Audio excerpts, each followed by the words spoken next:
porque a pena aplicada de 17 anos de prisão pelo Supremo Tribunal Federal a Aécio Lúcio Costa Pereira, um dos réus de 8 de janeiro, é 2 vezes maior daquela que foi imposta ao primeiro condenado via júri popular pela invasão ao Capitólio nos Estados Unidos.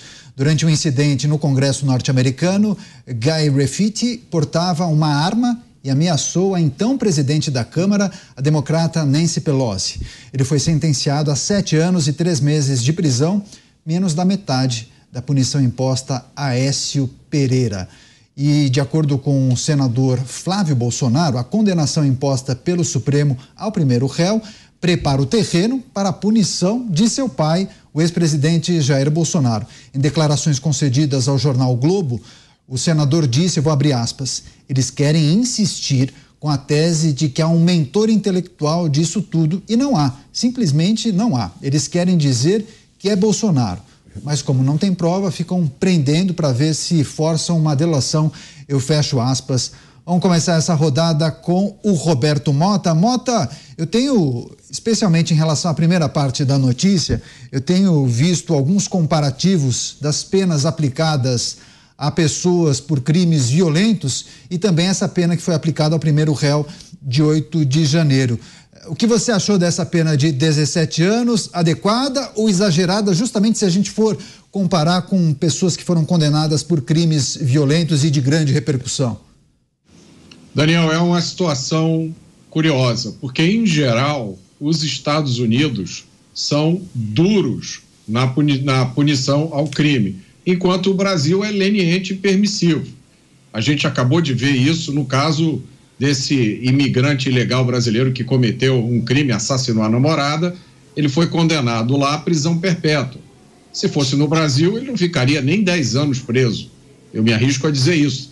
Tem vários casos muito piores do que esse, em que o assassino não ficou 10 anos preso. Aí ele progride para o regime semiaberto, depois progride para o aberto. Então, por que o Brasil está sendo mais duro que os Estados Unidos na punição a um evento que tem características bastante similares ao que aconteceu lá? Talvez o de lá tenha sido até mais grave, porque a invasão do Capitólio aconteceu enquanto o Congresso dos Estados Unidos estava em sessão. Eles estavam fazendo a certificação do resultado eleitoral. Então, lá realmente aconteceu uma potencial ameaça aos congressistas, enquanto aqui os prédios estavam vazios. Há mais uma diferença muito importante aí.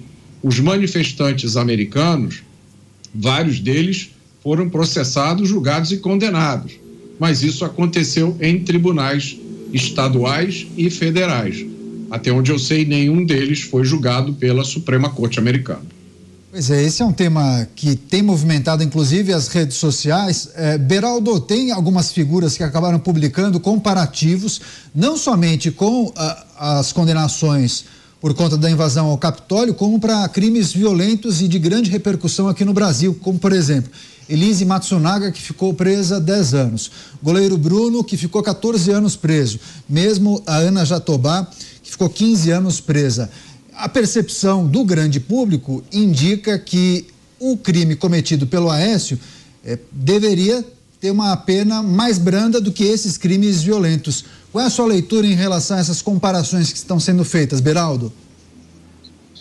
Renato, a minha leitura é que esse julgamento demonstra como nós somos uma república das bananas. E por que eu digo isso? Vejam, essas pessoas estão sendo julgadas porque tentaram subverter a ordem democrática, derrubar um governo democraticamente eleito, substituir Congresso, Judiciário e o Executivo por uma nova ordem, por uma nova força política. Agora, quando você observa essas pessoas nos próprios vídeos que gravaram e postaram na internet durante os atos criminosos que cometeram ao invadir prédios públicos e depredar patrimônio público, o que está no Palácio do Planalto, o que está no Supremo Tribunal Federal, que está no Congresso Nacional, pertence a nós, a todos os brasileiros, e deve ser tratado com respeito, não só por congressistas, presidente da República, membros do Executivo e do Judiciário, mas por todos os brasileiros. As pessoas foram lá, destruíram tudo. Parte da nossa história foi destruída pelas mãos bizarras dessas pessoas. Agora, quando eu assisto esse vídeo, ou esses vídeos que circulam, eu fico me pensando, esses imbecis é que dariam um golpe de Estado no Brasil? Quer dizer, a democracia brasileira é tão frágil que este bando de doido irresponsável colocou efetivamente em risco a nossa ordem democrática? É óbvio que não. É ridículo você assumir que aqueles irresponsáveis teriam qualquer condição de dar um golpe de Estado. Golpe de Estado não é isso.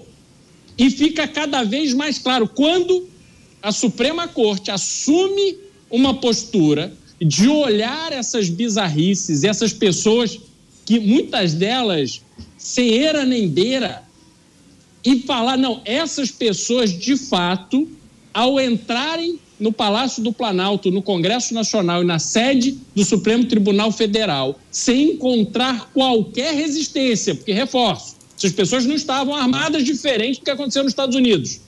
Não encontraram qualquer resistência, entraram nos prédios públicos, depredaram à vontade. Quando encontraram o ministro do Gabinete de Segurança Institucional, receberam afagos e água gelada. Então, vejam, é uma loucura você imaginar que o Supremo Tribunal Federal sai aplicando penas desta dimensão enquanto está aí legitimando todo o tráfico de drogas para passar a mão na cabeça do usuário. O usuário com até 100 gramas de maconha pode sair livre, leve e solto, e essas pessoas vão encarar 17 anos de cadeia. Será que isso é compatível? Na cabeça de alguém isso faz algum sentido? Me desculpa, mas isso faz sentido nenhum. Fala aí. Zé. Não faz. Olha, cobrindo o mensalão, conversando, eu me aproximei muito de advogados que trabalham na área penal, né? Marcelo Leonardo, que é um advogado conhecido lá em Minas Gerais, ele me explicando assim, se você procurar lógica na legislação penal, você vai morrer doido. Por exemplo, o acusado de colocar uma bomba em um caminhão-tanque no aeroporto daqui de Brasília já foi condenado também a 9 anos. O outro que ajudou ele a 6 anos de cadeia, 9 e 6. Olha que complexidade. Além, evidentemente, do ato político, ele explodiria talvez o aeroporto, mataria gente. Lá nos Estados Unidos houve mortes. E mais, além dos 17 anos que nós estamos evidenciando aqui, tem multas altíssimas. São 30 milhões de reais a serem pagos do estrago e mais os danos coletivos. E esses condenados estão o resto da vida endividados. Eles terão que pagar multas, 50 meses de multa, e além de repor ali os 30 milhões dos estragos nos prédios. Quer dizer, essas pessoas estão com a vida inviabilizada. A VEP, que é a Vara de Execuções Penais, né, ela será o Supremo, e o ministro Alexandre de Moraes. Então não esperem flexibilidade, aquela história de saidinha, saidão, comutação de penas, nada disso. Serão 17 anos. E não tem como recorrer, o Supremo é a última instância, né? Então é muito complexo mesmo e muita dificuldade. Esse julgamento indica um caminho. Eu já esperava isso ontem, eu falei sobre isso, e o filho do presidente, senador Flávio, tem razão. Há um indicativo ali, essa história, o contexto de golpe, para ir atrás de um responsável por esse movimento. Não existe um movimento de tentativa de golpe sem um cabeça. Pois é, eu vou inclusive fazer essa pergunta aos demais integrantes aqui da bancada. Gani, especialmente em relação às penas, essa comparação entre as penas da justiça norte-americana e justiça brasileira em relação à invasão no Capitólio, invasão dos prédios públicos em 8 de janeiro, isso pode indicar exagero ou era justamente o que se esperava, uma pena bem rigorosa? Olha, é um completo exagero. Nem um homicídio triplamente qualificado pega-se 17 anos, né? Nem Nardoni, né? Nem a Matsunata, né? Então, para peraí, tem algo que está errado aqui na sociedade brasileira, é esse senso de proporções. Então, as pessoas deveriam ser julgadas por vandalismo. E aí eu concordo com os meus colegas, quer dizer, um golpe de Estado sem liderança, um golpe de Estado que é dado no dia 8 de janeiro, quando já era o governo Lula. Seria muito mais fácil ter dado, né, o golpe enquanto era o Jair Bolsonaro. Um golpe de Estado sem armas, um golpe de Estado sem efetivos, um golpe de Estado sem recursos e sem logística, sem um poder maior do que o poder constituído, um golpe de Estado que não houve também participação do Exército, que teria um poder maior do que a Polícia Federal. Então, que golpe de Estado é esse? O que houve foi vandalismo. E aí a gente está falando de 17 anos de cadeia para o crime de vandalismo. É evidente que a pessoa tem que pagar pelo que fez. É claro que ela tem que pagar. Mais multas. Mais multas, perfeito, Zé. Agora, 17 anos, mais do que assassinos aí que tivemos na sociedade brasileira, facínoras, que mataram a própria filha. Então, peraí, tem alguma coisa que esquartejou o companheiro? Então, peraí, tem alguma coisa que está errada. Né? A desproporcionalidade está evidente aí. Pois é, o Aécio, salvo engano, tem 51 anos, se cumprir os 17 anos desde já, sairá com 68 anos de idade. Mota, vamos tratar agora da questão que envolve a declaração do senador Flávio Bolsonaro, dizendo que o objetivo da corte é que seu pai seja condenado como o mentor intelectual desse suposto grande esquema para depor o governo que foi eleito. Agora é importante a gente lembrar a audiência que na época e no dia da invasão dos prédios públicos em 8 de janeiro, Jair Bolsonaro estava nos Estados Unidos. E até agora não me parece que existam elementos substanciais que possam comprovar, conectar Jair Bolsonaro aos atos do dia 8. Mota. Eu me lembro, ele não só estava fora, como estava em silêncio, pelo que ele foi muito criticado na época.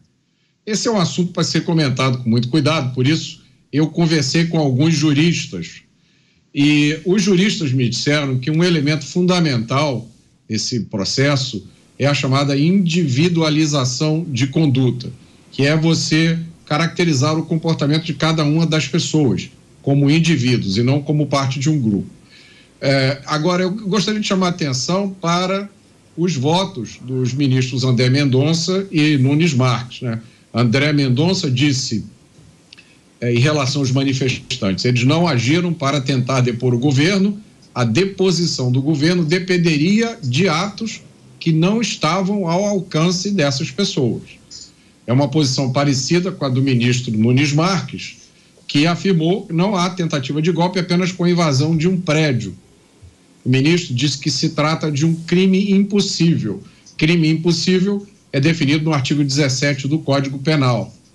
Não se pune a tentativa quando, por ineficácia absoluta do meio ou por absoluta impropriedade do objeto, é impossível consumar-se o crime. E aí os meus colegas juristas me ajudaram dizendo, olha, impropriedade do objeto significa, por exemplo, você atirar num poste pensando que é uma pessoa, ou você roubar um relógio que é seu mesmo. E a ineficácia do meio é como você tentar envenenar alguém colocando açúcar no café dessa pessoa. Tá? Então, resumindo, o que o artigo 17 diz seria isso, que no caso de um crime impossível, é um crime que você não tem como conseguir completar, não se pode punir nem mesmo a tentativa. Esse foi o parecer dos juristas com os quais eu conversei. Pois é, não, que ajuda bastante, inclusive, no nosso debate. Vai lá, você, Zé, depois eu passo para o Beraldo. Enquanto eles... Olha, é preciso dizer o seguinte, nós estamos discutindo aqui o julgamento, opiniões, né? Ninguém aqui aprova o que aconteceu aqui em Brasília, não encontrei ninguém defendendo o que aconteceu. Enquanto eles estavam promovendo aquele quebra-quebra, era um quebra-quebra e não um ato golpista, o Supremo poderia se reunir remotamente e decretar a prisão de todos eles, para se ter uma ideia. Pois é, agora você, Beraldo, queria Claro, ouvi os seus comentários acerca do que disse Mota e Zé Maria, mas também, especialmente, essa projeção do senador Flávio Bolsonaro, dizendo que esse julgamento acaba sendo um recado a Jair Bolsonaro. Bom, primeiro, eu queria reforçar aqui, essas pessoas precisam ser punidas, precisa servir de exemplo que instituições públicas brasileiras, sobretudo sede dos três poderes, tem que ser respeitada por todo mundo. Não são espaços que estão ali para serem invadidos dessa forma, depredados dessa forma. Essas pessoas precisam ser punidas. E que elas sejam punidas com 17 anos, quando casos estrondosos de violência que a gente vê diariamente no Brasil, Gani citou 50 mil mortes por ano, de homicídios por ano, que, que cumpram pena não de 35 com progressão de regime, que seja punido com prisão perpétua, como foi o brasileiro que matou a namorada na frente dos filhos dela nos Estados Unidos. O aprimoramento que a gente precisa na nossa legislação é para mostrar que o crime não compensa. Agora, não pode ser de forma seletiva. Naquilo em que uma corte de iluminados acha que afeta eles, pesam a mão na caneta. E naquilo que afeta ao brasileiro no seu cotidiano e que fica diluído porque passa a fazer parte da paisagem, deixa correr, deixa audiência de custódia, libera o meliante, depois ele é preso de novo, depois ele vai, aí vai ter um julgamento, aí anula o júri, aí volta para o começo, e aí vão anos até que aquelas pessoas que sofreram, foram vítimas dessa violência, encontram algum amparo, alguma resposta do poder público. Então, só para a gente estabelecer aqui de bate-pronto, como disse o próprio Zé, ninguém aqui passa pano, passa a mão na cabeça desses criminosos. O que a gente está discutindo é o crime que eles cometeram, porque, de fato, era impossível que aquele grupo de baderneiros pusesse por terra a formação dos três poderes no Brasil. Isso não aconteceria. Importante registro. Então, pois é. E que a gente tenha agora uma visão de futuro, Caniato, vendo que este julgamento ele vai servir de referência para outros que no futuro certamente irão acontecer e desafiarão o próprio tribunal a manter a sua coerência. Exatamente. E eu quero acreditar que esta coerência não será mantida. Por quê? Golpe maior a democracia brasileira cometeu quem roubou dinheiro público e alimentou as centenas de milhões campanhas eleitorais de pessoas que queriam se manter no poder para continuar roubando nosso dinheiro. A gente vai girar os assuntos, mas só para encerrar, o Alan Gani, 35 segundos. Alan. Eu só vou trazer aqui uma capa do jornal Estado de São Paulo 2017. Temer chama Forças Armadas depois de ataques a ministérios, ataques pela esquerda. 35 mil esquerdistas depredando prédios do governo. Total de 0 condenações, 0 prisões.